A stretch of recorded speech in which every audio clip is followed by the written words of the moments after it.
Todopoderoso, que ves todo, nada se puede ocultar delante de ti. Que en tu infinita misericordia, Padre amado, nos dejas, Padre amado, tener un poco más de entendimiento para este momento que nos tocó vivir.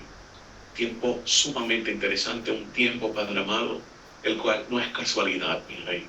Que nos enfoquemos, Padre amado, en seguirte a ti, Abba, en estudiar en qué consiste la restauración de todas las cosas, mi Rey. Y trae tú el discernimiento, Padre. Jokma, Bina, Da'a, Padre. A través de los méritos del que tú siempre escuchas, del que está sentado a tu lado, nuestro Mashiach Yeshua, Rey, Padre amado. Amén. Bien, familia, como ustedes saben, Hechos 3, más o menos por el verso 18 en adelante, hasta el verso 21-22, Kefa, Shaliach, Simón Kefa o Pedro, da el discurso que dice que antes de que venga el Hijo del Hombre, aunque antes de que regrese a la tierra el Hijo del Hombre, Ben Adán, todo va a ser restaurado. Y es importante que nosotros examinemos estas palabras. Antes, unos años atrás, solía comenzar diferentes estudios y conferencias con este verso. ¿En qué consiste la restauración de todas las cosas? Le digo esto porque nos encontramos en un momento histórico donde obviamente todo lo que nosotros estamos viendo, ese remanente que está saliendo del otro campamento del cristianismo, que está despertando, que están en la búsqueda de la Torá en diferentes niveles, eso solamente lo puede hacer el Todopoderoso. Ahora bien, cuando se habla de una restauración total, tenemos que preguntarnos dónde nosotros nos encontramos. ¿En qué restauración nos encontramos? ¿Estamos todavía al principio de la restauración? ¿Estamos a mitad de la restauración? ¿Entendemos que pasamos quizás un poquito más de la restauración? No podemos decir que llegamos al final de la restauración, porque eso vendrá un poco más adelante. Pero tenemos que preguntarnos dónde estamos situados nosotros. Muchas de las personas que están llegando, ya sea concilios en otro campamento o congregaciones en otro campamento, tienen que tomar decisiones muy serias, decisiones que son unos retos increíbles para el liderato. Porque cuando comienzas a estudiar la Torá te va a confrontar con lo que tú estás haciendo, con tu estilo de vida. ¿Qué está pasando no solamente en la congregación, qué está pasando contigo en lo personal, qué está pasando con tu familia? Y si eres líder o padre de familia, sacerdote de la casa, como comúnmente se le conoce, ¿cómo está la administración dentro de la casa? Y vamos a tener que tomar serias decisiones. ¿Qué estamos viendo en este tiempo? Que desgraciadamente se comienza en la Torá, pero no se quiere sacar un pie de Roma o de Egipto. Se quiere traer un doble sabor a la comida o sabor en el agua, como usted le quiera poner. Y aquí es donde vamos a tener muchos problemas porque se comienza a comprometer la Torá y el Eterno eso no lo va a aprobar. Habiendo dicho eso, vamos a iniciar este viaje y me gustaría volver a hacer el diagrama en la pizarra de los 7 años. Obviamente todavía no vamos a estar llenando el año 6 y el 7, pero vamos a estar enfocándonos en el 5, para que usted tenga una idea mejor de cómo se va a ver este panorama escatológico del Sheblei Mashiach o los dolores de parto del Mesías. A través de todos los principios de las clases nosotros estábamos tocando las palabras, los conceptos correctos de cómo llamarle a estos eventos el falso Mesías, no anti-Mesías, sino el falso Mesías. ¿Qué ocurrirá con el Asaf? De donde Rab Shaul o Pablo se sacó la idea de que había una recolección, vamos a decirle así, un junte de personas que se van a esfumar, y eso es mencionado un poquito en la introducción del libro Rosh Hashanah, Misterio, la restauración del reino mesiánico, debo decir, de nuestro maestro Joseph Good, que es un excelente libro para comenzar, una lectura amena, una lectura corta, una lectura que usted la puede realizar si se lo propone 2 días fácilmente. Así que eran conceptos que son básicos que para hoy nosotros, si usted ha seguido todo lo que son las clases en secuencia, esto se transforma en conceptos que son básicos, que es el Asaf, cuando ocurre el Asaf, porque en Rosh Hashanah, que tiene que ver los Norah Hayim o los días de asombro, ¿cuándo ocurre todo esto? ¿Qué ocurre con la Babilonia que es destruida? ¿Quién es la Babilonia? ¿Dónde están los pasajes que hablan de esta Babilonia que está siendo destruida? ¿Qué pasa en el tiempo de Yom Kippur, de ese primer año? ¿Cuándo se lleva a cabo todo esto sobre el Mashiach, el comienzo? Si son 7 años antes de el sexto milenio o son ya los primeros 7 años dentro del sexto milenio. Todas estas cosas ya nosotros las vemos como algo básico, porque son temas que uno está constantemente repitiendo y estudiando. Así que vamos a hacer la tabla primeramente. Si usted tiene su libreta, por favor, este es el momento de hacer este anote. Vamos a hacer la tabla, vamos a colocar los años, los reyes y los eventos que ya nosotros hemos discutido por espacio de ya casi año completo.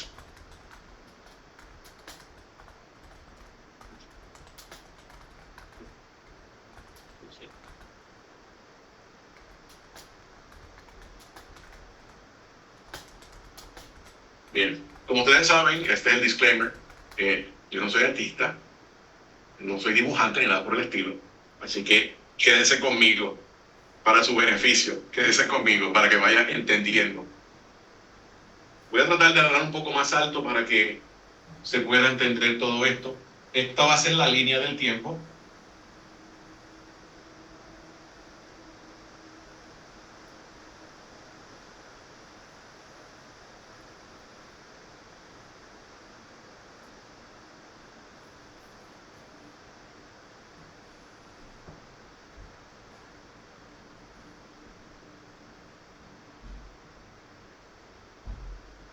Año 1, 2, 3. Este sería el y medio, cuarto año, quinto año, sexto año, séptimo año. Bien. Todo comienza, recuerde, en el primer año.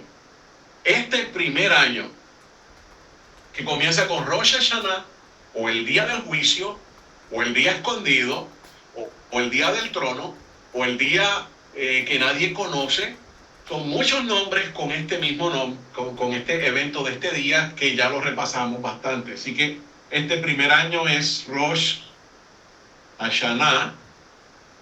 Los primeros 10 días que va de Rosh Hashanah a Yom Kippur, vamos a poner aquí la rayita, Yom Kippur, y esto se conoce como los días de asombro.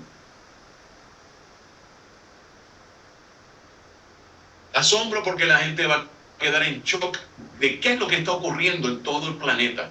Aquí no va a ser solamente en Israel, va a ser algo en todo el planeta, aunque ya sabemos que los primeros 3 años y medio vamos a estar hablando de que todo esto se concentra en la tierra de Israel, lo que tiene que ver específicamente con el falso Mesías. Así que los 10 últimos reyes de la casa de Judá, específicamente, esos 10 reyes, según hemos visto, están hablando de lo que nosotros escatológicamente, proféticamente, tenemos que esperar para ese momento. El primer rey que habíamos estudiado y dedicamos, yo creo que como un mes o más, fue Yotam o Jotam. El segundo rey, olvido el nombre de momento, Asaf. El tercer rey, Ezequías o Hizquiyá.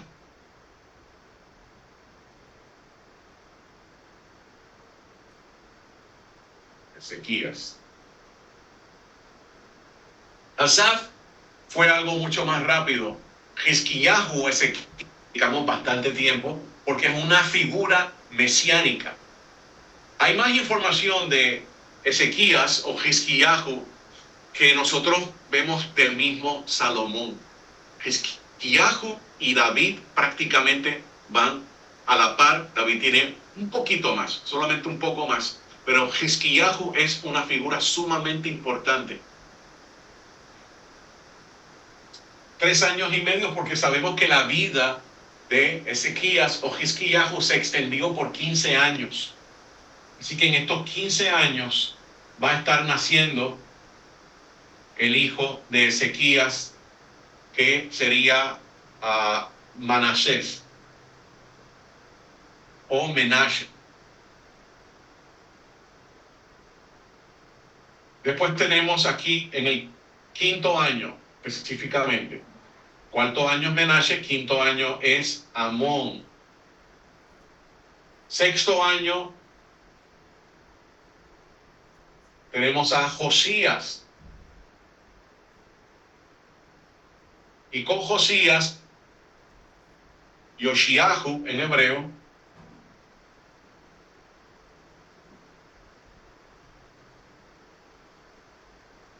esto es un gobierno, como ya lo habíamos cubierto, esto es una recapitulación. El primer año es un gobierno de derecha en Israel, pero no es fuerte. Segundo año va a ser un gobierno de izquierda, totalmente de izquierda, totalmente malvado. Tenemos que recordar que en este primer día del primer año nuevo se restaura el Mizbeach, el altar. Y para que se restaure el altar hay 2 posiciones. Una posición dice que solamente va a estar el altar en función y todo lo demás, lo que es el edificio, va a estar en preparación. Y la otra posición dice que todo el templo ya va a estar hecho en ese momento. Tenemos que entender que para que el altar esté en función, necesitamos el candelabro encendido, la lámpara, la menorá, necesitamos el pan, la mesa, el shulchan, necesitamos que se esté llevando este diferente tipo de ofrendas, además de los animales, ofrendas de pan y de libación, etc. Entonces es importantísimo que todo apunta de que si en efecto vamos a necesitar el templo completamente construido cuando entre el primer año de Rosh Hashanah, o lo que es la inauguración de este altar. Ahora bien, algo bien importante, que en esta inauguración, que es en Rosh Hashanah, se da el Asaf. El Asaf es el recogimiento. Usted puede decir, pero es que eso se parece al famoso rapto del otro campamento. Sí y no. Recuerde que Rab Shaul, Pablo, no se está inventando nada. Que cuando en Colosenses, en Tesalonicenses, Rab Shaul trae todo este tema de que será en un abrir y cerrar de ojos. Eso Rosh Hashanah, son palabras alusivas a Rosh Hashanah. 400 veces, más de 400 veces, perdón. En los escritos del primer siglo aparece ese evento de Rosh Hashanah, del juicio. Tenemos el gran shofar, el sonido del gran shofar y el sonido de la última shofar o la última trompeta. Son 2 eventos totalmente diferentes. Uno mencionado por Rab Shaul, que es el sonido del último shofar, que si estudias la liturgia te vas a dar cuenta que está hablando específicamente de Rosh Hashanah. Eso ocurre en Rosh Hashanah y ocurre específicamente en un horario. Hay muchas personas que sabemos que están comenzando que no conocen todo esto, pero no quieren saber de la liturgia. Y el problema es que si no quieres saber de la liturgia, no vas a saber cuándo se están sonando los 100 toques de los shofarot y el último toque específicamente. Hay gente que yo he visto, y vuelvo y digo, por desconocimiento, aunque hay algunos que lo hacen ya por rebeldía, porque no quieren seguir el patrón, y hay un espíritu de antisemitismo envuelto en todo esto. Hay personas que lo hacen en las tardes de ese día de Rosh Hashanah, hay personas que lo hacen en la noche. Nada de esto ocurre en ese horario. Es importante conocer los semanim, los tiempos, las sazones, el horario. Todo esto tiene un patrón específico, una hora, unos minutos, para que uno lo escuche. Así lo hizo Hashem, así se lo entregó a los Kohanim. Los Kohanim lo trabajaron en la ceremonia llamada Yom Teruah, únicamente llevada en el Beit HaMikdash, en el templo, pero no podemos inventar.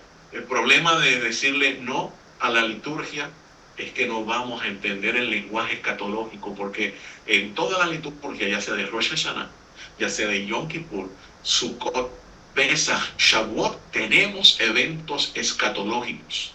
En los Matzorim, los libros menos estudiados, los libros que nadie quiere porque eso es tradición de hombres, eso es tradición rabínica, no pertenece en ningún momento a los rabinos, pertenece a el Beit HaMikdash, al templo, a los Kohanim. Así que tenemos que tener todos estos conceptos que, vuelvo y digo, ya para los que llevan todo este tiempo estudiando este tema, es algo más básico. Importante de que si usted, con lo que yo he mencionado, ya está un poco perdido, vaya por favor a ver los videos en secuencia. No los saltes.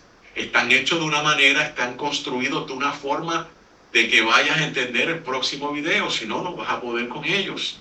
Es como tratar de ver una trilogía, empezar con el segundo capítulo o hasta con el tercer capítulo. ¿Y qué pasó con el primero? No vas a poder conectar. Tenemos el Asaf o el recogimiento el primer día en ese Rosh Hashanah. Y luego tenemos aquí que en estos 10 días, los días de asombro, antes de que llegue Yom Kippur, viene la destrucción de Babilonia. Por tanto, Babilonia, habíamos dicho que Babilonia, según la evidencia que estamos viendo a través del Tanaj, es Estados Unidos. ¿Ok? Según la evidencia que nosotros vemos en el profeta Ishayahu, que está llena de esto, en Ezequiel y en otros profetas, todo apunta que es Estados Unidos. Usted podrá cuestionar esto. Recuerden que además de Israel, la única nación en el mundo que tiene un paralelo increíble con Israel es Estados Unidos. En la fundación, lo que hicieron los padres de esta nación, lo que ellos dijeron en todos estos eventos cuando la nación está naciendo. Bien. Hizkiyahu es un gobierno de derecha. Habíamos hablado que este es de izquierda, pero el de Hizkiyahu va a ser de derecha completo. Hizkiyahu va a restaurar el templo. Hizkiyahu va a invitar a que las tribus del norte vengan a la observancia. Hizkiyahu básicamente está haciendo lo que haría el Mesías, una restauración total. Elimina los lugares altos, elimina los sacerdocios prohibidos. Problema con Hizkiyahu es que en un momento dado se llena de orgullo. Y al llenarse de orgullo comete errores. Y estos errores lo van a hacer a que sus días sean acortados. Recuerde que mientras más Hashem le da a la persona, mayor responsabilidad tenemos. Y Hashem va a demandar todavía mucho más, como pasó con Hizkiyahu. Entonces, él hizo Teshuvah, él se arrepintió y el Eterno le añadió 15 años más, y esos son los 3 años y medio que estamos viendo aquí. Escatológicamente, aquí tenemos un gobierno de derecha extrema, que no importa lo que esté diciendo el mundo, ese gobierno es un gobierno de Torah. Estamos hablando de un gobierno en Israel, de Torah. Es un gobierno que persigue los mandamientos, en el sentido, el buen sentido, que se desvive por los mandamientos. Es un tipo de avivamiento que se va a estar dando en ese momento dado. En Israel ya lo cubrimos, vaya a los videos para que vea. Luego, aquí, en esta extensión de los 15 años, tenemos la invasión a Israel de Gog y Magog. El ejército de Gog y Magog invade Israel, pero recuerden que Gog y Magog tiene una sede, y en esa sede tienen unas bases muy fuertes, donde se quedan soldados, donde cuando, voy a la pizarra, cuando sean derrotados ellos en esta invasión, sean totalmente derrotados, el falso Mesías, que ya sabemos que se le denomina como el Leviatán, con su ejército que surge desde Europa, el cual ha llevado desde este momento, del principio hasta aquí, peleando con el Behamot. Behamot es otro nombre que se le da a Gog y Magog, identificado también en el Tanaj y en la escritura rabínica como Asiria. Cuando el Leviatán vea que Gog y Magog es destruido en este ejército que invade Israel, entonces el Leviatán con su ejército invade las tierras y saca del panorama al Behamot o a Gog. Es importante ese evento. Hablamos también que desde el año 1 hasta este evento completamente tenemos los dos testigos. Estos dos testigos, Eliyahu y Moshe, no son literalmente ellos, sino son personas que vienen como un prototipo de Moshe Rabenu y Eliyahu Hanabí, Elías y Moisés, como dijo nuestro santo maestro Yeshua acerca de Yohanan, el inmersor. Este es el Eliyahu que venía. Él simplemente es un prototipo. De esta misma forma nosotros vamos a tener a estos dos testigos como prototipo de Moshe y de Eliyahu. Y vimos y examinamos la evidencia que encontramos acerca de las cosas que ellos van a estar haciendo. Es importante porque ellos van a estar hablando del Santo Templo. Leímos lo que dice Hashem en las palabras del profeta Ezequiel, capítulo 43, donde toda la casa de Israel es responsable de aprender el Beit HaMikdash, todos sus detalles. Todo eso ellos lo van a estar hablando. Ellos van a estar hablando de la restauración de todas las cosas. Ellos van a estar hablando de quién es el verdadero Mashiach. El pueblo va a conocer hasta el evento donde ellos se han muerto, aquí en los 3 años y medio, y se han resucitado, y vimos la resurrección de todo esto en una ceremonia que se llevaba a cabo en el techo de uno de los atrios del templo. Así que tenemos Menashe, un rey malvadísimo, cuarto año ya aquí de la angustia, y aquí comienza, en este cuarto año, la persecución de los Sadikim, los justos. Bien, volvemos recapitulando. El azar se llevó a cabo, se fueron los justos, y hablamos también y definimos quiénes eran los justos en ese momento, y los que eran indecisos, los que no estaban hallados escritos en el libro de la vida, que son los indecisos. Entonces ahora tienen que definirse en este espacio de tiempo. En este momento dado de la historia, estos 3 años y medio, ya los que estaban indecisos están definidos, ya han sido inscritos en el libro de la vida. Ya ellos saben para dónde van, pero tienen su misión. Vimos la semana pasada que ellos van a comenzar a enseñarle a un remanente que queda dentro del campamento cristiano y dentro del campamento islámico, donde no cuadra la imagen que ellos tienen de este Mesías que está haciendo todas las cosas, todas las maravillas, de esta persona que ahora está diciendo que lo adoren a él. Esto no va a cuadrar con un pequeño remanente que hay en estos dos campamentos, y ellos van a comenzar a hacer preguntas, y ahora estos nuevos justos van a comenzar a enseñar la Torá. Van a comenzar a enseñar quién realmente es el Mesías de Israel, sacando fuera todos los malos conceptos, sacando fuera al Jesús del cristianismo, al Mahdi del Islam, y van a comenzar una conversión, vamos a decirlo así, hacia la Torá masiva, pero el falso Mesías comenzará también a hacer su trabajo.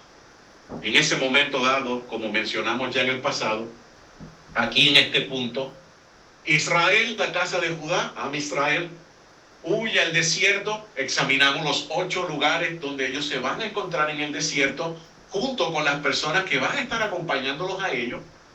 Pero, según nuestro Santo Maestro Yeshua, habló 3 años y medio en el territorio de Israel y no salió fuera de Israel. Luego de los 3 años y medio, se expandió el mensaje de la Besorá, comúnmente llamado en el griego como el Evangelio, a todas las naciones. De la misma forma, ahora el falso Mesías se torna hacia el remanente de la mujer que está esparcido en los 4 puntos de la tierra, que guardan el testimonio de nuestro Santo Maestro Yeshua, que guardan la Torá, el cual ellos están ahora impactando a todos estos grupos que están cuestionándose. No me cuadra lo que estamos viendo aquí, como que en la escatología que nos habían enseñado no está. Comenzaron tiempos bien interesantes. Entonces, necesitamos comenzar con la lectura. Tengan su Tanaj a la mano. Y hoy, mis hermanos, hay mucha lectura. Yo sé que hay personas que pues, no les gusta tanto la lectura, pero es necesario. Es necesario enterarse de qué es lo que está ocurriendo.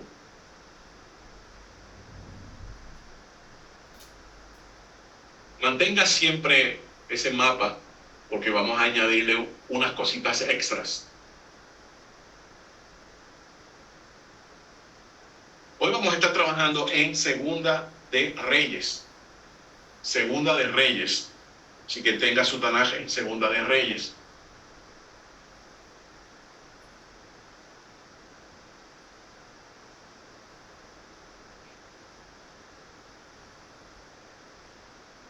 Vamos a estar hablando de Amón. Amón, como ya mencioné, hijo de Menashe. Menashe fue un rey muy malvado, que en un momento dado hizo shuvá, se arrepintió, cambió su postura, hizo tikkun, hizo rectificación. Luego tenemos a Amón. Amón, en el tiempo de Amón, no hubo profetas. Su reinado fue corto, si no me falla la memoria, unos 2 años. Fue muy malo, nadie lo quería, fue peor que su padre. Y si Menashe fue malo, y si Menashe fue figura del falso Mesías, imagínense ahora a esta persona, Amón. Fue asesinado por sus propios siervos. Tenemos también a Yoshiahu o Josías, rey sumamente importante en Israel. En ambos vamos a ver eventos escatológicos en la vida de ellos, en la vida de su reinado. Los 3 años y medio, ya lo mencioné, comienza la guerra contra los Sadikims. Los judíos y los no judíos ya saben quién es Rabí Yeshua. Y vuelvo y digo, no están con que Yeshua, Jesús, Yeshua, eso no existe ya en este momento. Esa ambigüedad, ese coqueteo, vamos a decirle así, con la religión cristiana, que vuelvo y digo, mis hermanos, y por favor no se ofenda conmigo, entiéndame, la religión cristiana no nace en Israel. La religión cristiana nunca fue practicada por nuestro Santo Maestro Yeshua y por ninguno de sus sheliachim o apóstoles. Es una religión extraña, es una religión misterio, es una religión sincretista. Yo sé que la gran mayoría de nosotros salió de allí, pero es necesario que usted de una vez y por todas corte todo vínculo con el otro campamento, con el cristianismo. Yeshua nunca fue cristiano. Rab Shaul nunca fue cristiano. Incluso Rab Shaul en Hechos habla de que eso es esto, y está haciendo una descripción, lo que lo identifica con nuestra religión, dice él. ¿Y cuál era su religión? Bueno, ya lo dijo desde el principio en el mismo Hechos. En cuanto a la Torá, fariseo. Y después nos dice, imítenme a mí como yo imito a Mashiach. Así que tenemos que tener todos estos puntos siempre presentes. Bien, Amón, 5º año, los dolores de parto. Vámonos a Segunda de Reyes 21, capítulo 18 al 20. Segunda de Reyes 21, capítulo 18 al 20. Uno de los puntos que nosotros tenemos que tener siempre presente cuando hablamos de los korbanot se le dicen las ofrendas o los sacrificios. Se queda corto lo que es los korbanot con esta interpretación de sacrificios. Por ejemplo, cuando nosotros hablamos de los korbanot, vamos a ir aquí, korbanot, que viene de la palabra korban, que significa acercarse de manera íntima al Todopoderoso. Tenemos korbanot que son de animales, korbanot que son de harinas, panes y libaciones, aceite, etc. Entonces, no solamente los korbanot son de animales, sino que los animales es parte de la categoría que Hashem utiliza para acercarse, para que tú te acerques hacia Él. Desgraciadamente, como lo tiene dicho nuestro maestro rico, y lo tiene dicho también nuestro maestro Joseph Wood, y lo tiene dicho nuestro maestro Yohanan Suaste, y lo tiene dicho todos y cada uno de los maestros que se están levantando en los del camino, al no conocer las diferencias, al no estudiar el templo, porque es un mandato de Hakadosh Baruj Hu, Ezequiel 43, pues simplemente todos se ponen en un mismo, en una misma cesta. Aquí están todos los sacrificios. No, Yeshua cubrió todos y cada uno de ellos. No. Tema para otro momento. Bueno, Segunda de Reyes 21, 18 al 20. Dice así: durmió Menashe o Manasés con sus padres y fue sepultado en el huerto de su casa, en el huerto de Usa, y reinó en su lugar Amón su hijo. Interesante. Fue sepultado en el huerto de su casa. No lo enterraron con sus padres. Tenemos que hacernos la pregunta: ¿y por qué? Segunda de Reyes 21, 18 al 20, 18 al 20, ¿ok? Para los que me están preguntando. Entonces,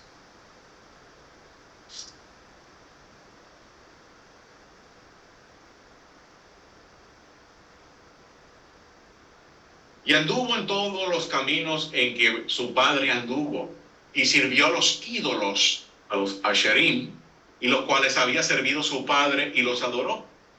Y dejó a Hashem, el Elohim de sus padres, y no anduvo en el camino de Hashem. Y los siervos de Amón conspiraron contra él, y mataron al rey en su casa. Entonces el pueblo de la tierra mató a todos los que habían conspirado contra el rey Amón, y puso el pueblo de la tierra por rey en su lugar a Josías o Joshiahu, su hijo. Los demás hechos de Amón no están todos inscritos en el libro de las crónicas de los reyes de Judá. Y fue sepultado en su sepulcro en el huerto de Usa, y reinó en su lugar Josías, su hijo. El hombre era tan y tan malo que no se quiso que se asociara con los reyes de la casa de David, ni sus huesos tan siquiera. Vámonos a Segunda de Crónicas 33. Segunda de Crónicas 33.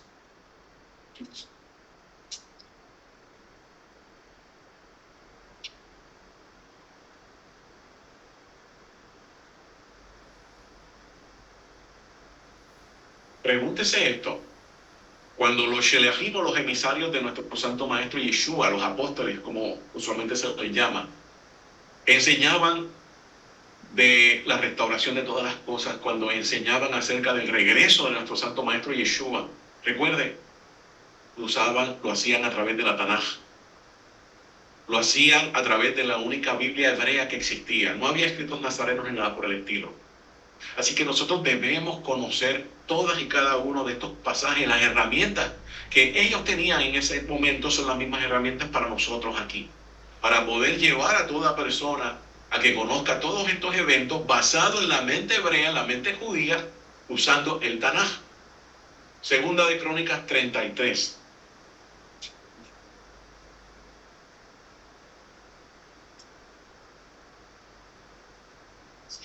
Capítulo 33, verso 20.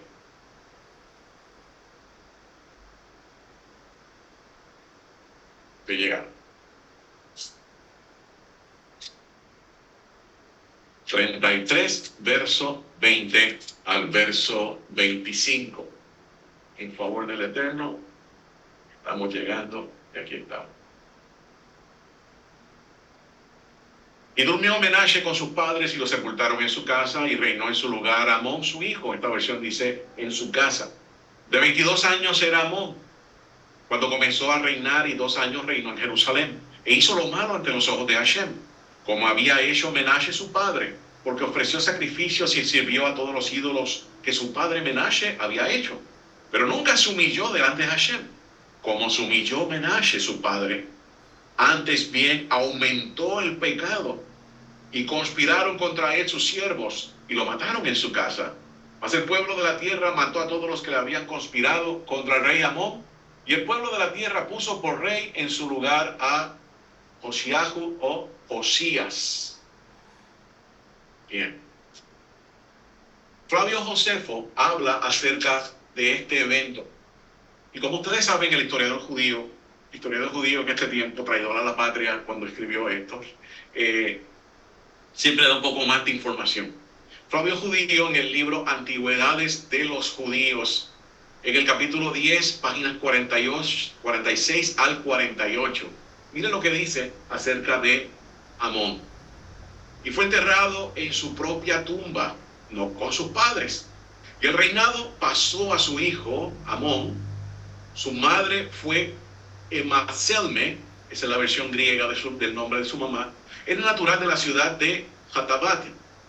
Este rey imitó los actos de su padre, toda la maldad hecha de la juventud. Luego que se hizo un complot por sus siervos, fue muerto a la edad de 24 años. Solo reinó 2 años. La gente castigó a sus asesinos y enterraron a Amón con sus padres. O sea, Josefo da una nota extra.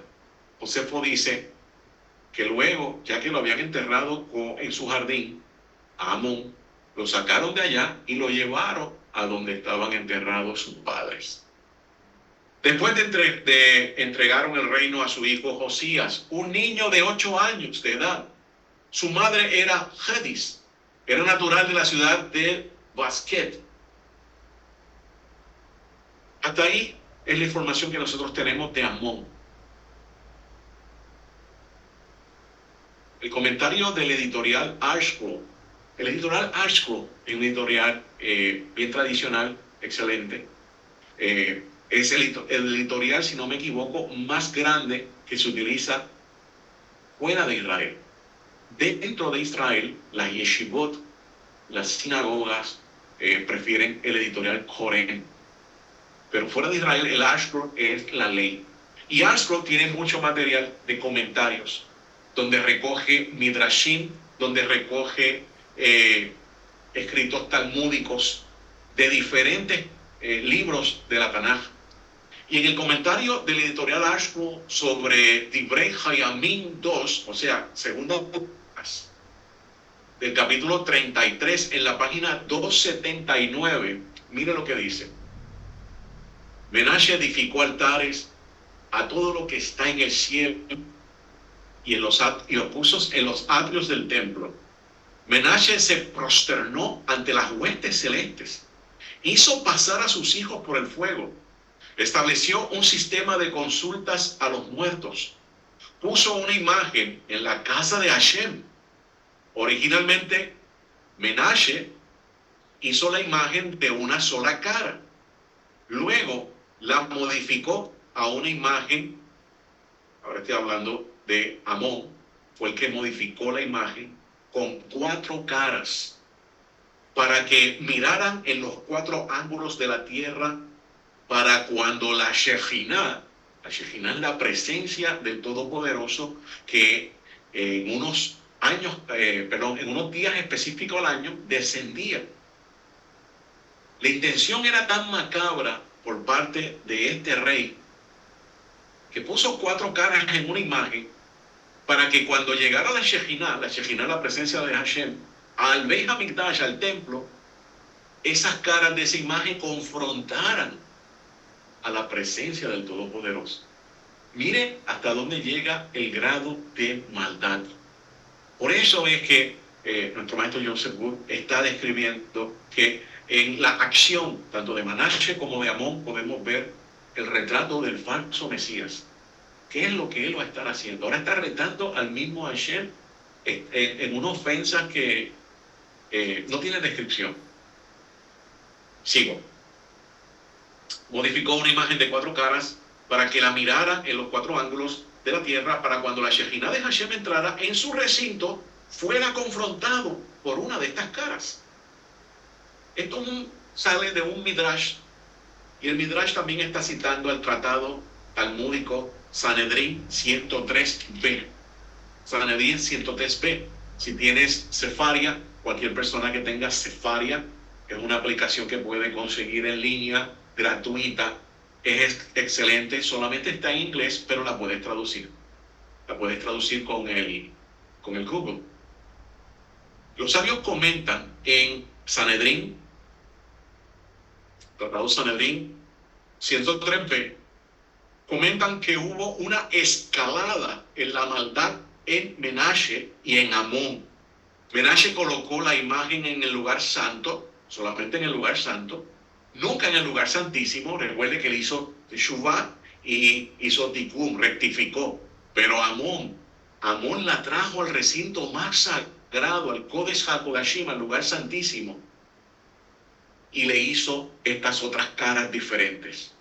Así que estamos viendo que uno hizo algo totalmente malo, inaceptable, pero el otro fue a otro nivel. Uno coloca una imagen en el lugar Kadosh santo de la casa de nuestro rey, y el otro elabora esta imagen, esta Asherah, 4 caras diferentes, y la coloca en el lugar Kodesh HaKodashim, en el lugar santísimo, para que cuando venga la presencia de Hashem, en el tiempo de Yom Kippur y en otros momentos dados que llegaba la visitación, fuera confrontada por todo esto. O sea, ¿qué clase grado de maldad hay aquí?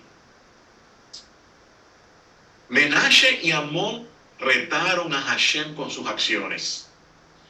En otro tratado talmúdico llamado Sebahim 61b, nos dice cómo Menashe destruyó el altar.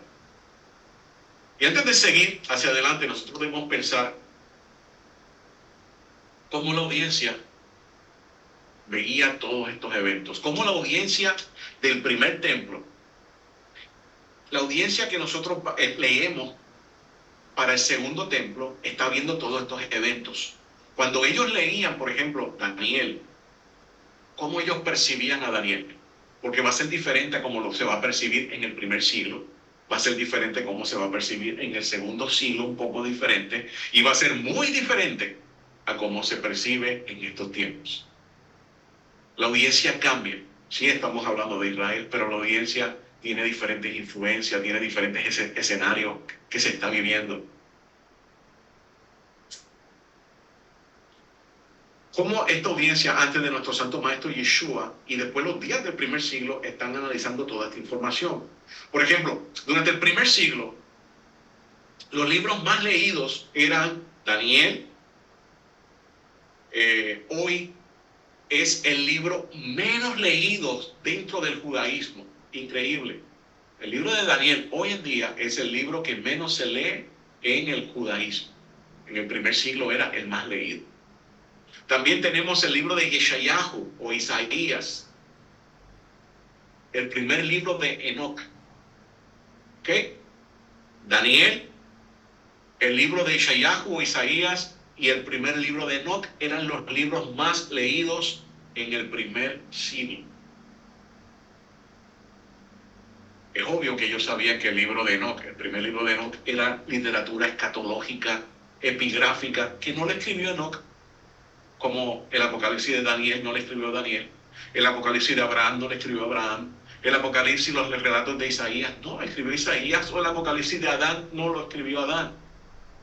Era una costumbre donde tomaban nombres importantes de personajes bíblicos para que le dieran mayor importancia a ese escrito. El no conocer esto hace que muchas personas erren gravemente, que tomen el libro de Enoch creyendo que realmente fue Enoch. No sabe muchas veces que el libro que hoy en día uno puede conseguir en línea o que se lo lee en YouTube es la fusión de diversos libros de Enoch. Es importante tener todo esto en mente para poder pensar como estaban pensando toda la audiencia en el primer siglo, en el tiempo de nuestro Santo Maestro Yeshua. Bien, desde la revuelta de los macabeos hasta la destrucción del segundo templo, se están estudiando todos estos 3 libros que estoy hablando. ¿Qué?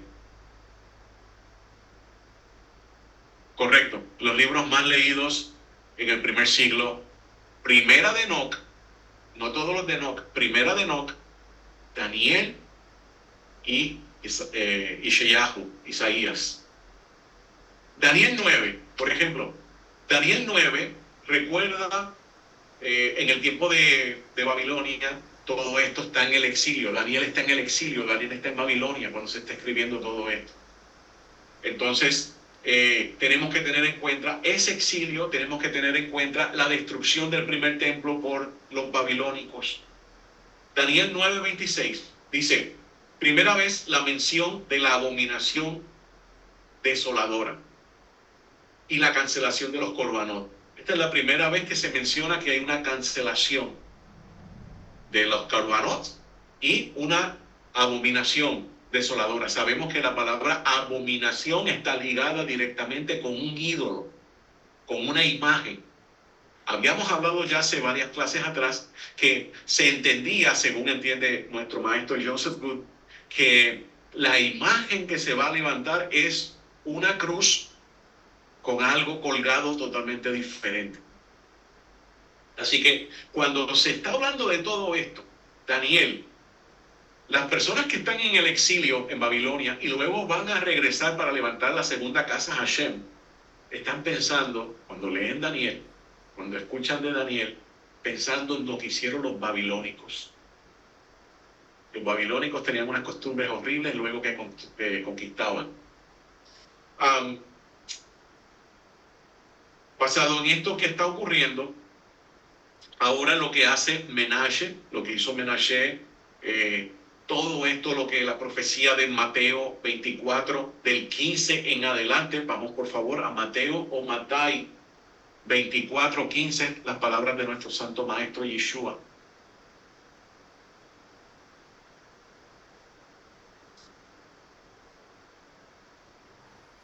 Mateo 24,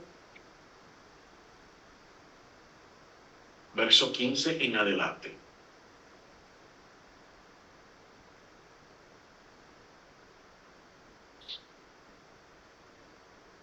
Por tanto, cuando veáis en el lugar santo la abominación desoladora que habló el profeta Daniel, el que lee entienda, entonces los que están en Judea huyan a los montes. El que está en la azotea no descienda para tomar algo de su casa, y el que está en el campo no vuelva atrás para tomar su capa. Bien. Antíoco Epífanes, sabemos que fue un prototipo del falso Mesías. Sabemos que él puso una imagen, una abominación, pero no la puso dentro del templo, la puso al lado del altar. Así que hay unas diferencias aquí. ¿Por qué Rabí Yeshua está mencionando a Daniel? Daniel te está trayendo un evento que es en el futuro, que no podemos vincularlo directamente con Antíoco Epífanes en el tiempo de los macabeos, 200 y pico de años antes de nuestro Santo Maestro Yeshua. Hay unos paralelos en las acciones que él hizo, pero no está cumpliendo al 100% con la profecía de Daniel. La audiencia de aquel entonces, primer siglo, relacionó al profeta, a la profecía, perdón, con lo que Amón había hecho, con la abominación. Lo que hicieron estos reyes se convirtió en los retratos, en los textos para estudiar, para analizar todos estos eventos de cómo sería entonces el fin de los tiempos basado en esas acciones. Y aquí es que se desatan todos los escritores escatológicos que yo entiendo muchos de ellos habían sido inspirados por el Todopoderoso. Todo esto comienza a darse en ese lapso de tiempo de los 400 años de oscuridad donde no hubo comunicación según la teología cristiana, y eso es totalmente falso. Se escribió mucho. Aquí es que emerge toda esta literatura apocalíptica que la hemos compartido en el chat ya varias veces y usted puede leerla, está en los libros en PDF. Creo que hablamos de eso la semana pasada, no sé si se compartieron, pero si no lo tiene, lo anota en el chat y se lo compartimos para que usted se dé la tarea y los lea y vea cuál es el pensamiento, cuál es el mensaje que ellos están entendiendo en ese momento. Entonces, Josefo en Antigüedades de los Judíos, en el capítulo 4, versos 1 al 14, mire lo que dice. Y por favor presta atención en esto, porque basado en este entendimiento es que nosotros vamos a poder comprender un poco mejor el tiempo que estamos viviendo ahora, el cual yo creo que todavía no hemos entrado en los Heble Mashiach, en los dolores de parto, pero sí nos estamos acercando. Recuerde que necesitamos el santo templo levantado. El monte del templo está todavía intacto. Hay que limpiarlo, hay que purificarlo. Hay muchos, ¿cómo se llama? Generales y reyes jordanos que están enterrados allí. Hay que sacarlos de allí. Hay que investigar los túneles que están allá abajo. Que eso no se ha visto, solamente se ha leído. No se ha visto. Los estudiosos del templo hoy en día no saben cómo puede lucir. Así que todavía quedan muchas cosas por hacer para que nosotros podamos ver el Beit HaMikdash. No sabemos si esta guerra grande que se aproxima. No hemos salido de una guerra todavía. Estamos todavía en el conflicto con Gaza, lo que está poco a poco propagándose en el norte de Israel y los hutíes también, pero todavía no ha explotado una gran guerra como es mencionada en los profetas. Los profetas hablan de una destrucción grande en el norte de Israel. Eso todavía no lo hemos visto. Estamos acercándonos a ese evento. Antes de hecho, yo salir para acá, vi una noticia que había ya una brigada del ejército de Israel que estaba lista, había terminado todo el entrenamiento para entablar combates en el norte con el Líbano. Así que necesitamos ver todavía un panorama que no lo estamos viendo, no lo estamos viviendo, para decir, ok, tan pronto veamos esto, ya tenemos una idea más segura en qué momento nosotros nos encontramos. Pero necesitamos la casa de nuestro rey, la casa que es santa. Son muy pocas cosas que son llamadas Kadosh en la Torá, y una de las cosas que son llamadas santa, Kadosh, es el santo templo, el Beit HaMikdash. Necesitamos el Beit HaMikdash. El falso Mesías lo va a profanar, y obviamente, si no fuera de Hashem, no lo podría profanar. Miren lo que dice Flavio Josefo. Los hebreos encontraron la vida en el desierto muy desagradable y difícil. Esto los impulsó a pensar de la prohibición por Hashem a realizar un asalto a los cananeos. Esto después de Coraj. Ellos rehusaron quedarse tranquilos en obediencia a las palabras de Moshe. Y se imaginaron que aún sin el apoyo de Hashem, o de Moshe también, ellos podrían derrotar a sus enemigos. Ellos procedieron con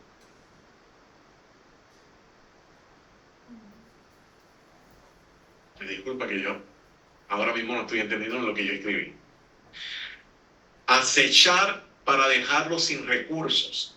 Ok. Comenzaron a ser acechados para dejarlos sin recursos. en orden de que siempre tuvieran necesidad. ¿Quién los estaba acechando? Porque de momento da a entender que los cananeos, no, pero los cananeos no hicieron esto. Estamos hablando de Hashem. Hashem comenzó, según Josefo, a acechar al mismo pueblo para que el pueblo siempre estuviera en dependencia de Hashem. Para que el pueblo, aunque tuviera muchos recursos de momento, no se jactara y su mirada no se apartara de la provisión del Todopoderoso. Mantenga eso presente. Todo esto tiene que ver con unos paralelos de los 7 años de angustia. No importa los recursos que pueda tener el planeta, los recursos que pueda tener Israel en ese tiempo, en ese momento específico de la historia, siempre van a ocurrir eventos que van a hacer que la persona dependa de Hashem. Y ahora estamos hablando con los que tienen emuná, con los que tienen confianza y son obedientes a la Torah. Van a darse eventos donde quizás de momento tú puedas decir, me preparé de la mejor forma. Soy un prepper. Los que saben lo que es un prepper, que se preparan para eventos catastróficos. Tengo todo, tengo un bunker en mi casa, tengo comida para 5 años, agua, tengo un armamento increíble con muchas municiones, tengo todo, placas solares, tengo pozo de agua, no me va a ocurrir nada, nadie se va a enterar que yo estoy ahí enterrado. Negativo. Se nos olvida el pasaje que dice que van a enviar cazadores y te van a cazar. No importa si estás en los peñascos más altos, allá van a llegar. No importa si tienes el mejor entrenamiento militar, marcial, de supervivencia. ¿Dónde está puesta tu confianza? La confianza no podemos decir en ese momento que está puesta en Hashem completamente. Puede estar una parte puesta en Hashem, pero hay una buena parte de la confianza que está puesta en el equipo, en el entrenamiento, en todos los recursos que tú has almacenado. Y tenemos que tener presente siempre que si Ezequiel capítulo 20 nos dice que Hashem nos va a llevar al desierto y que allá Él va a tener un litigio con nosotros y nos va a hacer entrar en los vínculos de Él, nosotros tenemos que tener una confianza plena en Hashem, totalmente en Hashem. Es posible que lo único que tengas sea lo que estás vistiendo o lo que estás calzando y nada más. Pero según nuestros antepasados estuvieron 40 años rondando en el desierto y sus vestimentas no se desgastaron, no se rompieron, ni al igual que sus sandalias. Todo un ciclo que se vuelve a repetir para que aprendamos a depender del Todopoderoso. Así que, según Flavio Josef, no importa los recursos que tenía el pueblo, Hashem se encargaba de que fueran perseguidos, de que fueran oprimidos. Recuerde que eran rebeldes. Recuerde que ya Hashem tenía un decreto sobre ellos. Ya Hashem lo había dicho, los que son mayores de 20 años no van a entrar, se van a morir. Y eso se va a cumplir. Y ese mismo examen, porque vuelvo y digo, todo es cíclico, es el que vuelven a entregarnos a nosotros. La gran ventaja que tenemos nosotros, a pesar de que no vimos el mar rojo, el Yam Suf, el mar de los juncos que se partió, a pesar que no vimos la entrega de la Torá, pero estamos leyendo todas estas historias, sabemos o tenemos aunque sea una noción de quién es el Mashiach. Ellos no. Sabemos qué fue lo que pasó cuando murmuraron. Y eso está ahí delante de nosotros para que nosotros nos moldamos la lengua y no digamos nada. ¿Nos vamos entendiendo? Bien. Sigue Josefo diciendo, ellos estaban en consecuencia empeñados en la guerra con los cananeos, declarando que no fue en vano para Moshe que Hashem los sacara, los socorriera, perdón. Pero por lo general, Hashem tenía cuidado por su raza, por lo que había dicho a sus ancestros, los cuales siempre estuvieron bajo su protección. Así que el pueblo creía que Moshe era un arrogante que no había que obedecer a Moshe, que solamente había que seguir lo que dijera Hashem, así que ellos no percibían de que Moshe Rabenu era el mediador entre el pueblo y el Todopoderoso, simplemente porque ellos eran descendientes, ellos eran parte de la estirpe sagrada, no les iba a ocurrir nada más. Ese es el pensamiento de ellos. Recapitulando, familia, el 5º año comenzará una cacería a los creyentes en Yeshua. Recuerde que todos en ese momento son Torah observantes. Tenemos que tener esto muy claro, que son Torah observantes. ¿Qué significa que son Torah observantes? Significa que ya no están en dos aguas. Significa que ya su pie no está en Roma, no está en Egipto, no estás mezclando, que estás bien definido. Significa que te ocupas, porque cuando venga el Shabbat te preparas bien. Que cuando venga el Shabbat no estás manejando las redes, al menos que algún maestro esté enseñando, esté llevando la parasha correcta, o estés viendo el servicio como tal. Todo esto es sumamente importante, sumamente importante. Estas personas están bien definidas aquí en este momento. Habrá un andamiaje donde se estén buscando todos los rebeldes. El gobierno del falso Mesías tiene una estructura nítida, investigación por todos lados. Él va a saber muy bien cuáles son los tiempos señalados del Eterno, y cuando venga Sukkot, él va a estar pendiente quién está habitando en una sukkah, quién está yéndose al campo para estar en comunidad, vamos a decir, con muchas sukkahs levantadas, no en casetas de campaña, no en campers, en RV o en trailers, en la sukkah, porque el mandamiento dice que levantes una sukkah. Él va a estar pendiente quién está buscando alimentos que no tengan levaduras cuando venga el tiempo de Pesach. Él va a estar pendiente los que celebran Hanukkah. Él va a estar pendiente los que van a estar, si se escucha un sonido de shofar a la hora de Rosh Hashanah y Yom Teruah. Él va a estar pendiente de la celebración de la entrega de la Torah. Él va a estar pendiente de todo. Cero redes sociales, toda la congregación va a estar en el clandestinaje. Va a haber otra congregación, que va a ser afín a lo que el gobierno quiere, que va a estar siguiendo enseñando sobre Shuito o Jesús y el cristianismo y todas estas cosas, que va a estar enseñando de que más importante es el amor, la gracia, que no hay que estudiar el templo, que no hay que estudiar nada de esto de los sacrificios, que no hay que estudiar nada de lo que es liturgia, porque a Hashem le interesa solamente el corazón y cómo tú eres con tu prójimo. Todo va a haber una congregación así, una congregación que no se va a estar ocultando porque a ellos no lo van a perseguir, y son parte del sistema. Entonces tenemos que tener mucho cuidado, porque eso no es que va a comenzar en aquel momento, ya eso está ocurriendo en este tiempo. Ya eso se está dando en este tiempo. Muchas personas, yo no estoy poniendo en tela de juicio el amor, el compromiso que se tiene con el Todopoderoso, pero si tú realmente te pones a estudiar lo que es la Torah va a circuncidar tu corazón. La Torah te va a dejar saber qué está bien y qué está mal. Y tú tienes que tomar decisión.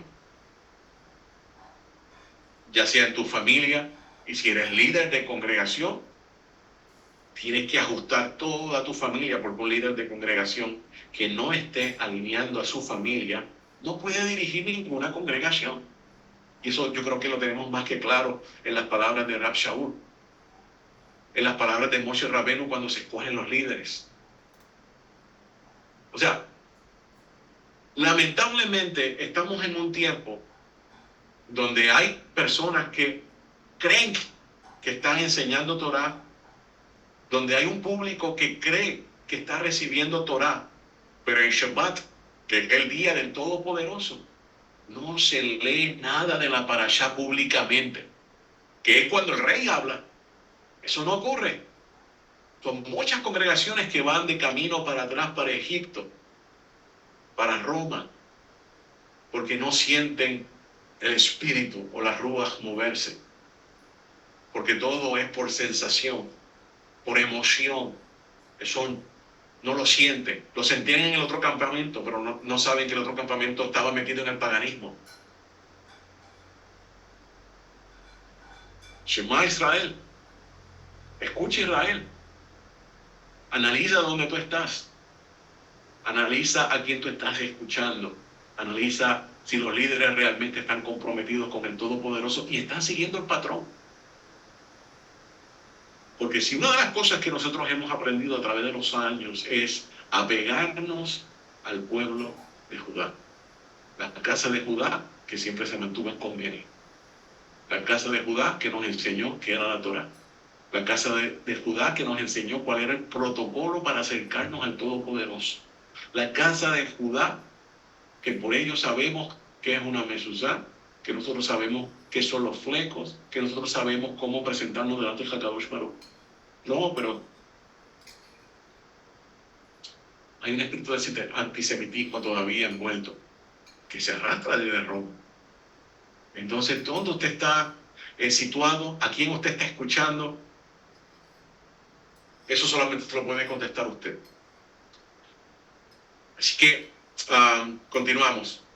Va a haber en ese momento, en ese quinto año, esa persecución hacia todos los Torah observantes. Segunda de Reyes 13, Segunda de Reyes 13, del 1 en adelante. Vámonos a Segunda de Reyes nuevamente.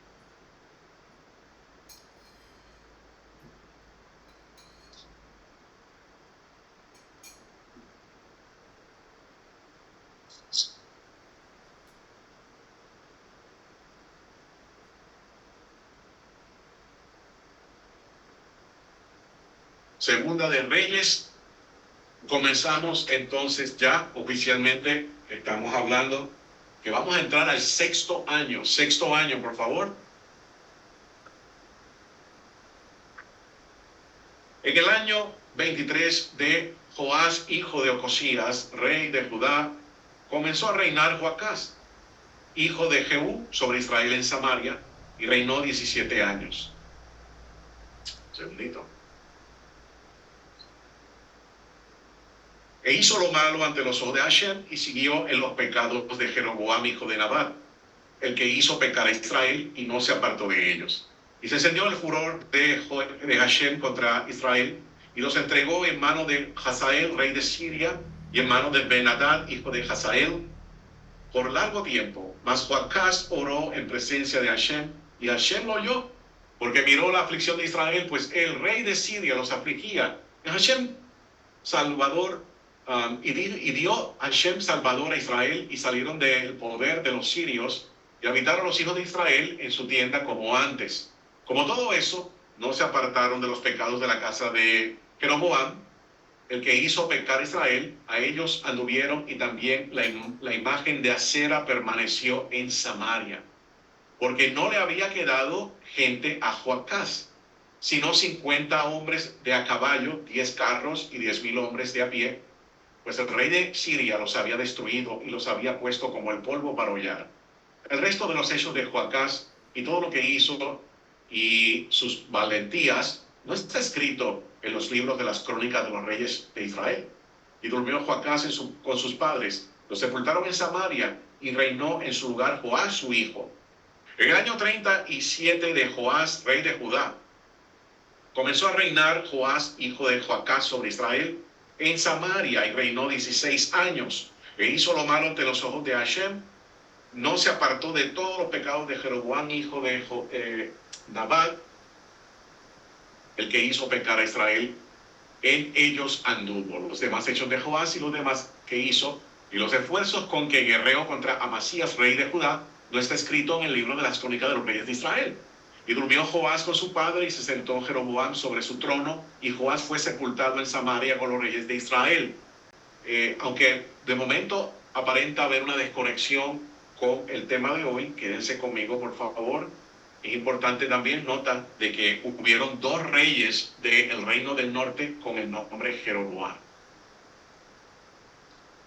Estaba Elisha enfermo en la enfermedad de que murió, Y descendió a él Joás, rey de Israel, llorando delante de él, dijo, Padre mío, carro de Israel y su gente de a caballo.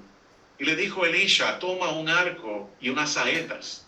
Tomó él entonces un arco y una saeta. Luego dijo Elisha al rey de Israel, pon tu mano sobre el arco. Y puso él su mano sobre el arco.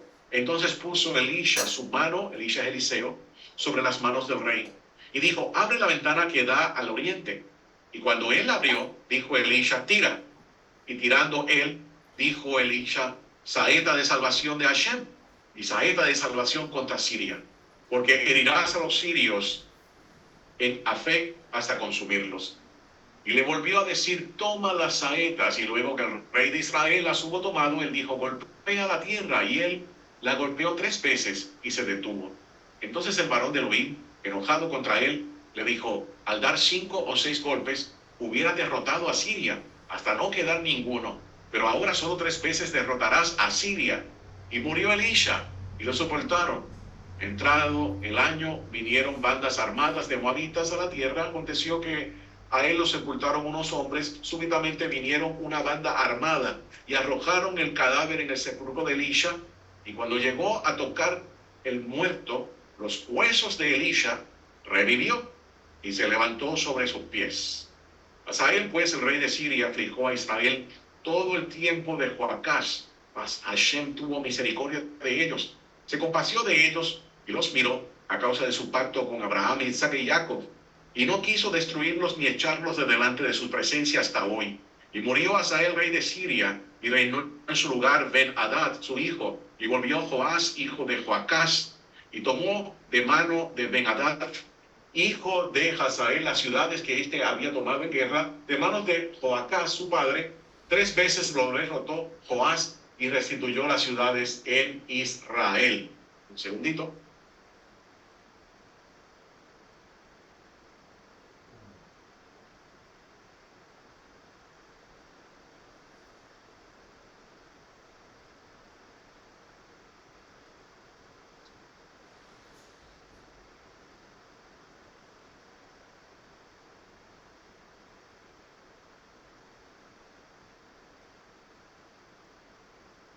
Buscando uno de los textos donde nos habla de la comisión de un profeta de Judá para que vaya al reino del norte a confrontar a un rey. Vamos a ver si me llega acá.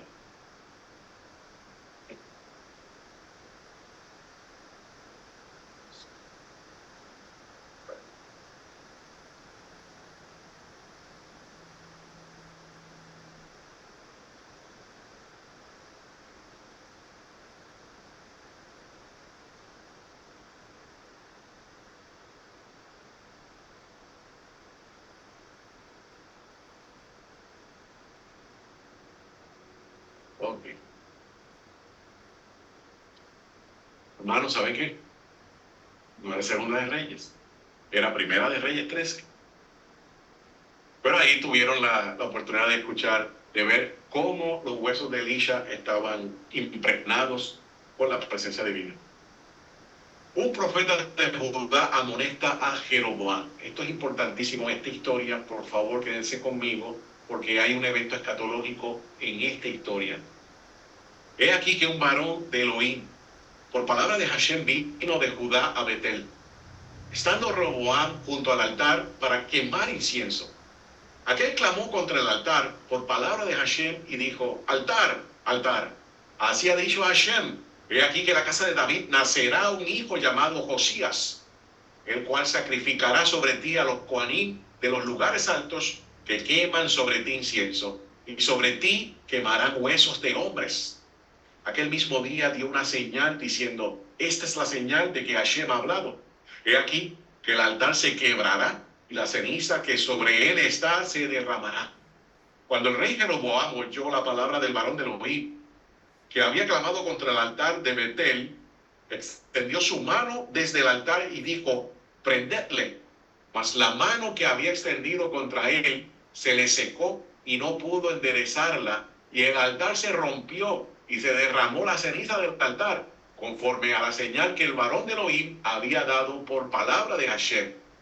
Entonces respondió el rey y dijo al varón de Elohim: te pido que ruegues ante la presencia de Hashem tu Elohim y ores por mí, para que mi mano me sea restaurada. Y el varón de Elohim oró a Hashem, y la mano del rey se restauró y quedó como era antes. Y el rey dijo al varón de Elohim: ven conmigo a casa y comerás, y yo te daré un presente. Pero el varón de Elohim dijo al rey: aunque me dieras la mitad de tu casa, no iré contigo, ni comería pan ni bebería agua en este lugar, porque así me está ordenado por la palabra de Hashem, diciendo: no comas pan ni bebas agua, ni regreses por el camino que fueres.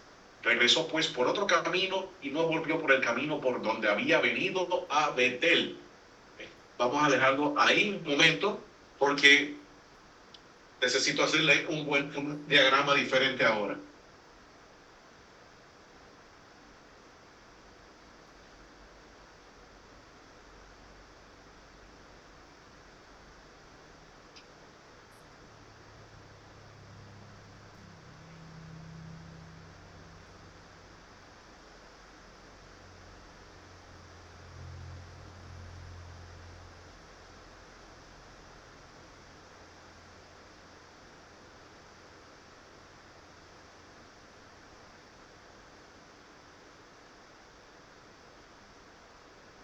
Ok, vamos a suponer que este es el mapa de Israel.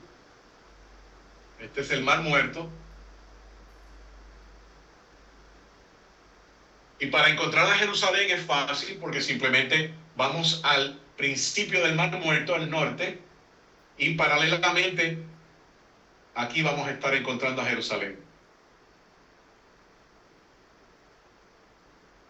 Bien.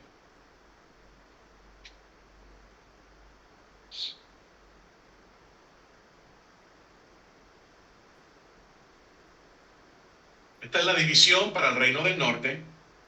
Aquí se encuentra Jericó. Y aquí se encuentra Betel. Sabemos que hay un altar aquí en Betel, que es el que estamos leyendo en esta historia, el altar de Betel. Y por acá, bien al norte, vamos a tener el altar de Teldán. Son dos altares. Ahora, de aquí a acá, una distancia aproximadamente de 15 a 16 millas a Jericó, y Betel a Jerusalén es mucho más corto. Estamos hablando aproximadamente de 8 millas aproximadamente. Vas a Israel, sales fuera de Jerusalén, y tan pronto sales de Jerusalén, entonces estamos hablando que unos 10 minutos, 15 minutos ya estás en Betel. Cuando cruzas la frontera a Betel, estamos hablando de 1 milla de distancia para llegar al altar, a donde se dio este evento. Eso es para que ustedes tengan en consideración lo que tuvo que caminar este profeta. ¿Ok? No fue tan... Seguimos en el verso 11. Moraba entonces en Betel un viejo profeta, al cual vino su hijo y le contó todo lo que el varón de Elohim había hecho en aquel día en Betel. Le contaron también a su padre las palabras que había hablado el rey. Y su padre les dijo: ¿por qué camino se fue? Y su hijo le mostraron el camino por donde había regresado el varón de Elohim, que había venido de Judá. Y él le dijo a sus hijos: ensilladme el asno. Y ellos le ensillaron el asno y él lo montó. Y yendo tras el varón de Elohim, le halló sentado debajo de una encina y le dijo: ¿eres tú el varón de Elohim que vino de Judá? Él dijo: yo soy. Entonces le dijo: ven conmigo a casa y come pan. Mas él respondió: no podré volver contigo, ni iré contigo, ni tampoco comeré pan, ni beberé agua contigo en este lugar. Porque por palabra de Elohim me ha dicho: no comas pan ni bebas agua allí, ni regreses por el camino por donde fueres. Y el otro le dijo, mintiéndole: yo también soy profeta como tú. Y un ángel me ha hablado por palabra de Hashem, diciendo: tráele contigo a tu casa para que coma pan y beba agua. Entonces volvió con él y comió pan en su casa y bebió agua. Y aconteció que, estando ellos en la mesa, vino palabra de Hashem al profeta que le había hecho volver.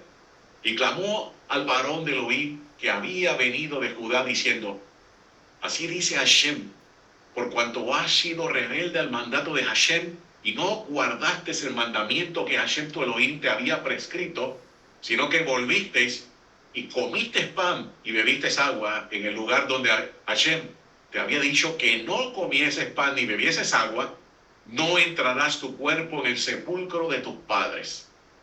Cuando había comido pan y bebido, el que le había hecho volver le ensilló el asno. Yéndose, le topó un león en el camino y lo mató.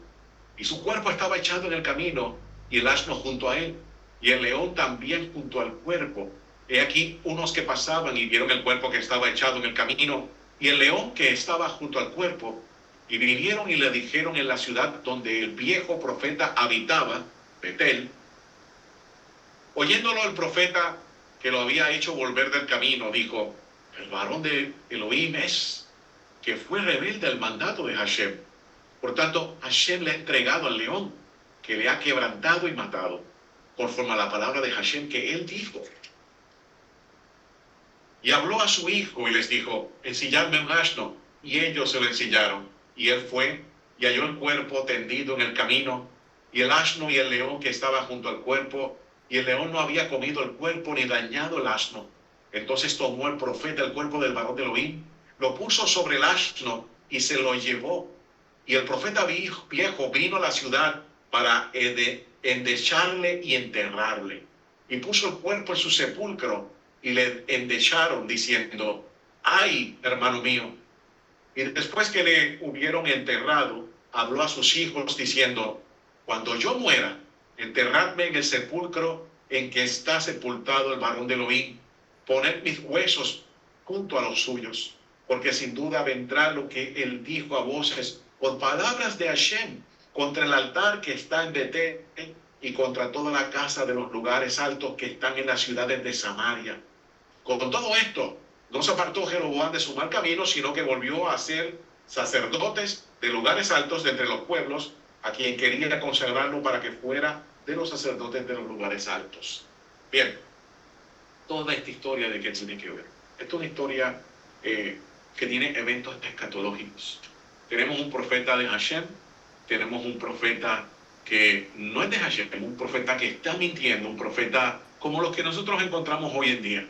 Mucha gente que dice que es el profeta. Y tenemos que tener siempre en consideración Deuteronomios 13.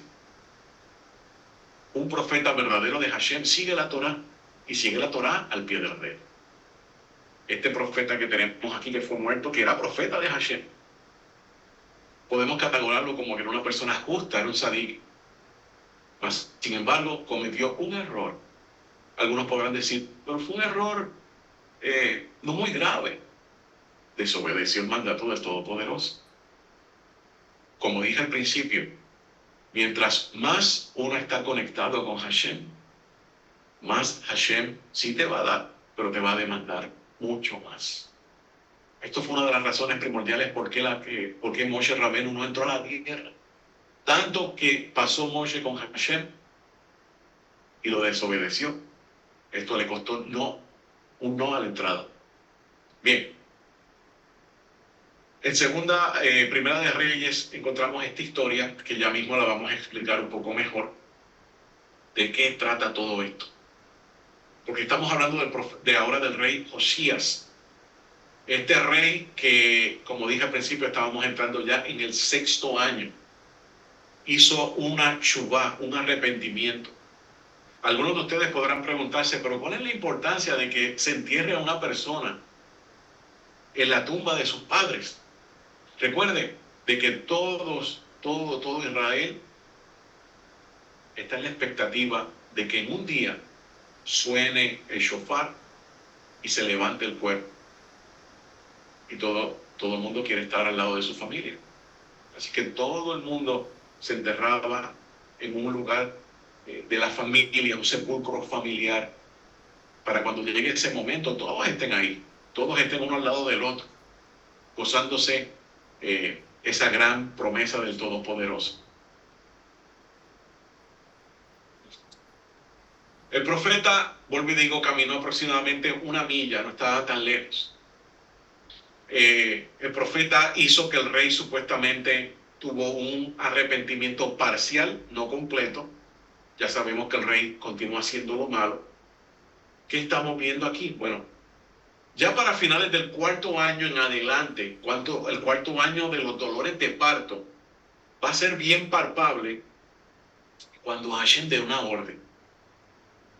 Del 4.º en adelante, hacia el 5.º, hacia el 6.º, etc., Hashem va a exigirle mucho más a las personas. Es para todo este tiempo que está escrito que mayores cosas de las que hizo nuestro Santo Maestro Yeshua, harán las personas. Habrá resurrección de muertos, que orarás por ellos y van a resucitar. Harán grandes obras y grandes milagros. Pero como yo dije al principio, el pueblo está bien conectado con el Todopoderoso. El pueblo ya no está en ese momento en dos aguas. El pueblo no está jugando un día al judío y el otro día está jugando al cristiano. Está bien definido. Entonces Hashem va a comenzar a demandar más de su pueblo.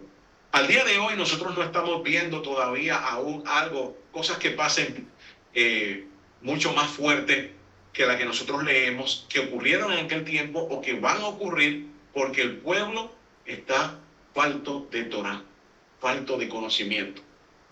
Ya estamos hablando que aquí en el año 4.º, año 5.º, hay mucha gente que conoce de Hashem y mucha gente que se está alineando con Hashem, que está haciendo Teshuvah, que está haciendo una conversión a Israel, que está dejando todo lo que es el vestigio de Roma, todo lo que es el paganismo, y se está enfocando en obedecer realmente lo que Hashem dice. Y Hashem le va a contestar sus peticiones, y Hashem va a estar con ellos, y Hashem los va a fortalecer, pero Hashem, cuando da una instrucción, no le puede fallar. No puedes desviarte a la derecha, no te puedes desviar a la izquierda. Tienes que mantenerte caminando en el centro, de lo contrario, vendrá retribución, como le pasó a este profeta que nosotros vemos aquí en el camino. El profeta de Hashem, vuelvo y digo, uno que era justo, un tzadik, pero no siguió este mandato del Todopoderoso. Ya mencioné algo acerca de cómo guardar el Shabbat, de las personas tornándose hacia el Todopoderoso seriamente. También vendrán falsos profetas. Muchas personas en este tiempo abundan mucho un tipo de persona que lo que quiere ver es el milagro, que lo que quiere ver es el sentir, que lo que quiere es experimentar todo lo que ocurría en el campamento de Roma, y se le olvida que la Torá es espiritual. Se les olvida que la Torá es donde está la revelación. Se les olvida que la Torá va a hacer desaparecer todos esos vestigios que no pertenecen a Israel. Mientras sigamos dándole un servicio al Todopoderoso con aguas con doble sabor, no vamos a experimentar la restauración completamente. Todavía tenemos un pie en el otro lado, en Roma, y eso es precisamente lo que Hashem está buscando, que se acabe ya de una vez y por todas.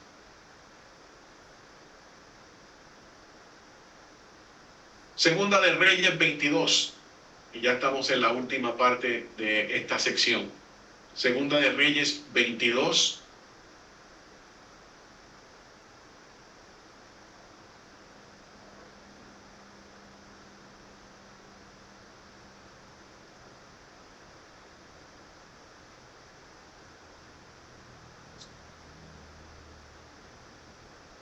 Acerca de Josías. Cuando Josíahu comenzó a reinar, era de 8 años. Reinó en Jerusalén 31 años. El nombre de su madre fue Gedida, hija de Adaida, de Boscat, e hizo lo recto ante los ojos de Hashem, y anduvo en todo el camino de David su padre, sin apartarse a la derecha, sin apartarse a la izquierda. Esto es una cita de Devarim, Deuteronomios 8, de cuando el Sanedrín te dé una orden, no te apartes a la derecha o a la izquierda, sino que la cumplas, que la sigas. Pero en este tiempo tenemos problemas con los dictámenes del Sanedrín, porque la interpretación personal se cree que es mejor. Ahí hay una falla gravísima delante del Todopoderoso. Ahí hay un punto de jurisdicción que le corresponde al Sanedrín. También en Josué 1, tenemos que no se aparte a la derecha o a la izquierda. Y dice, a los 18 años del rey Josías, envió el rey Safán, hijo de Azalía, hijo de Mesulam, escriba, a la casa de Hashem, diciendo, ve al Cohen Gadol, Hilcias, y dile que recoja el dinero que han traído a la casa de Hashem, que han recogido del pueblo los guardianes de la puerta, y que lo pongan en manos de los que hacen la obra, que tienen a su cargo el arreglo de la casa de Hashem, y que lo entreguen a los que hacen la obra de la casa de Hashem, para reparar las grietas de la casa, a los carpinteros, maestros, albañiles, para comprar madera y piedra de cantería para reparar la casa. Y que no se les tome en cuenta del dinero cuyo manejo se les confiere, porque ellos proceden con honradez. Entonces dijo el Cohen Gadol, Hilcias, al escriba Safán, he hallado el libro de la Torá en la casa de Hashem. E Hilcias dio el libro a Safán y lo leyó. Lo que estaban encontrando era el libro de Devarim, Deuteronomio. Viniendo luego el escriba Safán al rey, dio cuenta al rey y dijo, tus siervos han recogido el dinero que se ha hallado en el templo y lo han entregado en poder de los que hacen la obra, que tienen a su cargo el arreglo de la casa de Hashem. Asimismo el escriba Safán declaró al rey diciendo, el sacerdote Hilcias me ha dado un libro, y lo leyó Safán delante del rey. Y cuando el rey hubo oído las palabras del libro de la ley, rascó sus vestimentas. Luego el rey dio orden al Cohen Hilcias, a Eicán, hijo de Safán, a Acbor, hijo de Micaías, al escriba Safán y a Azarías, siervo del rey, diciendo, id, preguntad a Hashem por mí y por el pueblo y por toda Judá acerca de las palabras de este libro que se ha hallado, porque grande es la ira de Hashem que se ha encendido contra nosotros, por cuanto nuestros padres no escucharon la palabra de este libro para hacer conforme a todo lo que nos fue escrito. Entonces fueron el Cohen Hilcias y Aicán, Adbor, Safán y Asías, a la profetisa Hulda, mujer de Salum, hijo de Tikva, hijo de Jarjas, guarda de las vestiduras, la cual moraba en Jerusalén, en la segunda parte de la ciudad, y hablaron con ella. Y ella les dijo, así ha dicho Hashem, el Elohim de Israel, decida al varón que os envió a mí. Así dice Hashem, he aquí yo traigo sobre este lugar y sobre los que en él moran todo el mal del que habla este libro que ha leído el rey de Judá, por cuanto me dejaron a mí y quemaron incienso a dioses ajenos, provocándome a ira con toda la obra de sus manos. Mi ira se ha encendido contra este lugar y no se apagará. Mas el rey de Judá, que os ha enviado para que preguntáis a Hashem, diréis así ha dicho Hashem, el Elohim de Israel, por cuanto oísteis las palabras del libro y tu corazón se enterneció y te humillaste delante de Hashem, cuando oíste lo que yo he pronunciado contra este lugar y contra sus moradores, que vendrán a ser asolados y malditos, y rasgaste tus vestidos y lloraste en mi presencia, también yo te he oído, dice Hashem. Por tanto, he aquí que yo te recogeré con tus padres y serás llevado a tu sepulcro en Shalom, y no verán tus ojos todo el mal que yo traigo sobre este lugar. Y ellos dieron al rey la respuesta. Capítulo 23. Entonces el rey mandó a reunir con él a todos los ancianos de Judá y de Jerusalén. Aquí se va a dar un evento que nosotros cubrimos para el mes de enero, llamando el Hagel. El Hagel o el Hakel Tiene la misma palabra de la palabra cajal, congregación, pero están inversas. El jajel es la reunión que se supone que en el 7º año del Shemitah se reúna toda la casa de Israel, específicamente los varones tienen que estar allí, obligatoriamente tienen que estar allí para escuchar las palabras, la lectura de todo lo que es el libro de Devarim, que se le dice la pequeña Torah, el pequeño resumen, y hay un evento donde se está llevando a cabo esto en, creo que es Nehemías o Esdras, capítulo 8, donde todo esto se está dando esta lectura. Dice que hicieron shuvah, que hicieron teshuvah, que hicieron retorno. Ahora, hay muchas personas hoy en día que dicen que tú necesitas el templo. Y perdónenme que yo sea tan brillante en este tema, pero es un mandato del Todopoderoso. ¿Necesitas o no necesitas el templo para hacer shuvah? Vamos a la pizarra nuevamente. Y recuerden que yo no soy un dibujante. Un segundito.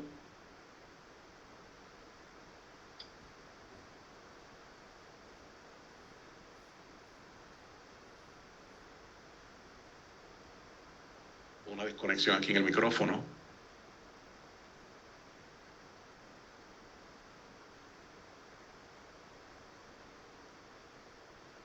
Escucha, dígame si se escucha, copien por favor. Se escucha, no se escucha. Sí, Baruch Hashem, gracias. Ok.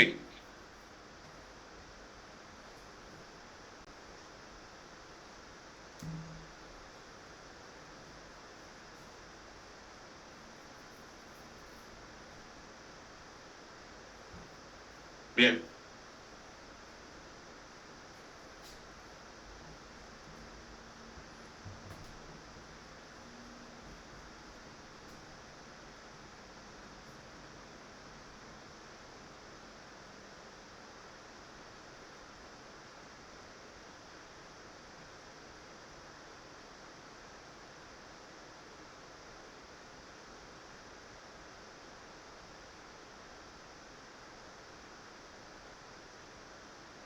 Beit Hamikdash, el templo.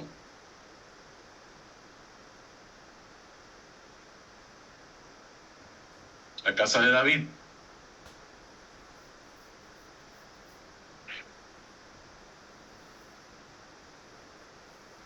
Estamos hablando ahora del Tofet. El Tofet.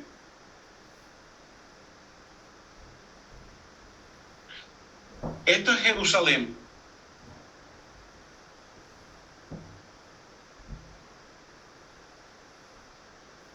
Y por aquí viene el Valle del Gijón.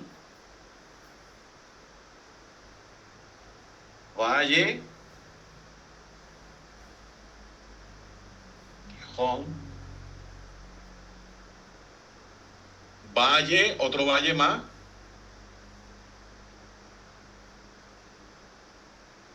Kidrón. Y convergen aquí. Ahí convergen. Este lugar también se le va a llamar donde convergen el Valle de Josafat.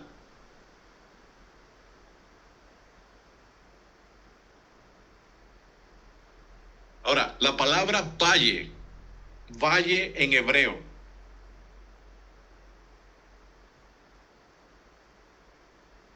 valle en hebreo se dice hey o kei. Aparte, esto es valle. Gay. También gay. Ginom.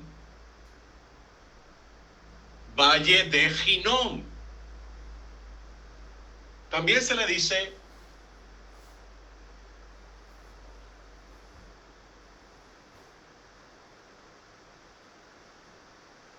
gay Ben Hinnom.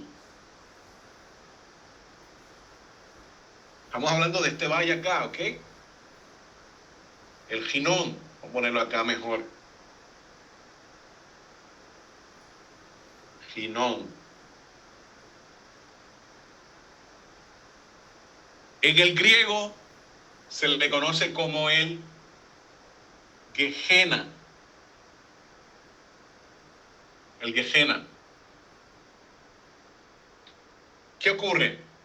Este lugar aquí abajo se considera el lugar más inferior de todo el planeta de la Tierra.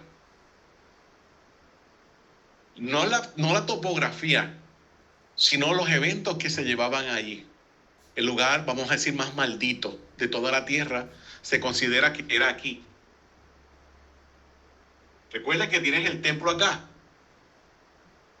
Vamos a ponerle acá otro diseño.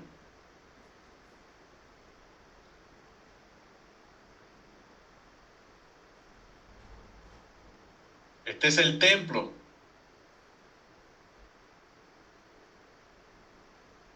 Que está en el lugar donde Hashem puso su nombre. Y este es la conexión del valle del Hinnom con el valle del Kidrón, el Gehenna o el infierno. Y la persona tenía que mirar de aquí hacia arriba, hacia el templo, para buscar misericordia, para buscar Shuvah, para retornar a Hashem desde aquí. Aquí es la historia del rico y Lázaro. De los que están acá no pueden bajar acá, ni viceversa. Así que es en un lugar real en Israel, y es obvio, como dice nuestro maestro Rico, cuando estás en la tierra todo tiene sentido, porque estás viendo la topografía, y la topografía te ayuda a conectar. Pero la Teshuvah viene por todo lo que estamos hablando. El rey hizo Teshuvah, arrepentimiento. La Teshuvah viene porque él miró hacia el templo, porque él buscó la presencia del Todopoderoso. Entonces vuelvo y digo ahora, podremos tener una Teshuvah completa, como dice en la Midah, cuando buscamos arrepentimiento, con un arrepentimiento sincero completo, con una Teshuvah completa, pero podremos tener esa completa Teshuvah sin el templo. Mediten en eso. Recuerden que Hashem no cambia. Hashem siempre sigue siendo el mismo. En los eventos que estamos viendo, Josías se arrepiente. Josías, en toda la lectura que podemos hacer en todo el capítulo 22, capítulo 23, nosotros vamos a ver cómo Josías destruye a los Kohanim malos, a los sacerdotes de los paganos los destruye, a los que tienen lugares altos, destruye todos esos altares. Él limpia todo Jerusalén para que se vuelque hacia la adoración del único Elohim verdadero. Él hace todo esto. Aún así, Hashem sí le va a dar una oportunidad a él, a esa generación que está viviendo en ese momento con él, pero el castigo ya viene de camino por todos los males que se hizo. Al igual que cada uno de nosotros cuando venimos a la Torá y tenemos remordimiento de todo lo que hemos hecho mal delante del Todopoderoso, Hashem nos va a perdonar, claro que sí. Pero hay unas consecuencias que nosotros tenemos que lidiar con eso, que vienen por todos los errores que nosotros cometimos en el pasado. Muchas personas quizás se están preguntando, ¿y por qué me pasa esto? Y no logro salir de esta situación si estoy siguiendo la Torá. Pero hicimos muchas cosas en el pasado, antes de llegar a la Torá, que no estuvieron bien y tienen la repercusión. Quizás puedan pasar unos cuantos años ya después que sigues la Torá, en lo que puedes cumplir ya, vamos a decir, el dictamen del cielo para tu vida, por lo que ocurrió en el pasado, o por cosas también que no has logrado entender, que estuvieron mal, que no te has arrepentido, que no has hecho tikkun, que no has rectificado, y hasta que no salgas de esa, no te des cuenta qué es lo que tienes que arreglar, no te van a sacar de esa situación. Asimismo, la casa de Judá va a sufrir las consecuencias, la casa de Judá va a ser arrasada un poco más adelante, y esto nosotros también tenemos que pensar en el país donde estamos viviendo.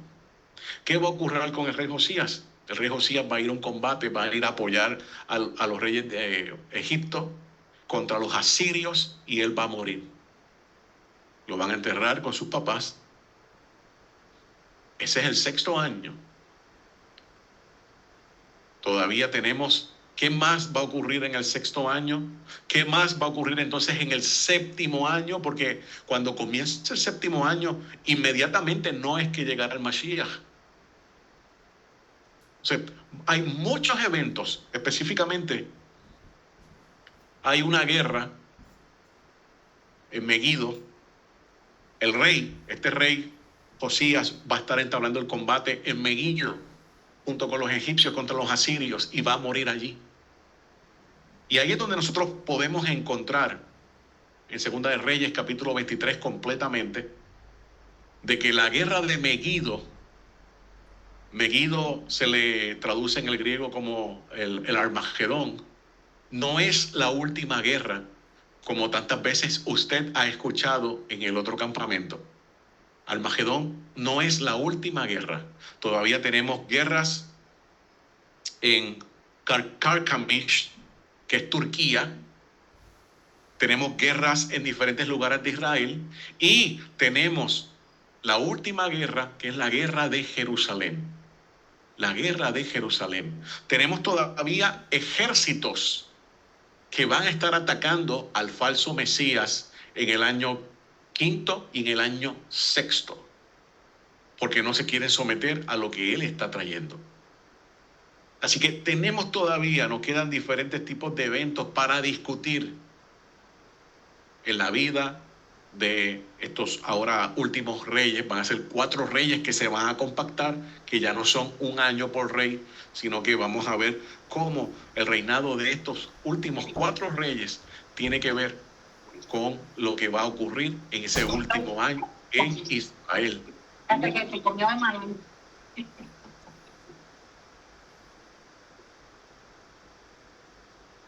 Bien, no sabemos, a los que están acá en Estados Unidos, qué va a ocurrir en estas elecciones que vienen. No sabemos si se arreglarán un poco de momento las cosas o se van a empeorar. Lo cierto es que si seguimos el mismo patrón que tuvo Israel, de que buscó al Eterno, de que se arrepintió, de que caminó en la Torá, recuerde, caminaron en la Torá. No se dejen engañar por otros caminos. El otro campamento del cristianismo no tiene Torá. No se dejen engañar por otros caminos. No se dejen engañar por profetas o pseudoprofetas que no tienen ni siquiera Torá, pero están profetizando. Miren lo que pasó con este profeta que le dijo al profeta del Eterno que pasó esto, y el profeta del Eterno murió. Miren la parashá pasada, el profeta Bilam, un profeta para las naciones, un profeta que realmente no tenía temor del Todopoderoso. Hashem lo utilizó, pero mira cómo terminó. Recuerde siempre Devarim, Deuteronomios capítulo 13. ¿Qué pasa con el falso profeta? La labor del profeta es llevar sí el mensaje del Todopoderoso, pero es un mensaje basado en la Torá. No es un mensaje diferente. Y muchas veces, la mayoría de las veces, es un mensaje de corrección. Tengan cuidado a quien usted está escuchando. Tengan cuidado con seguir coqueteando con Roma o con los egipcios. Eso no es parte de la restauración. Bueno, hemos llegado a la culminación de este tema por esta noche. Ahora pasamos al momento de las preguntas del tema, por favor. Pueden abrir el micrófono y preguntar, o pueden hacer la pregunta en el chat.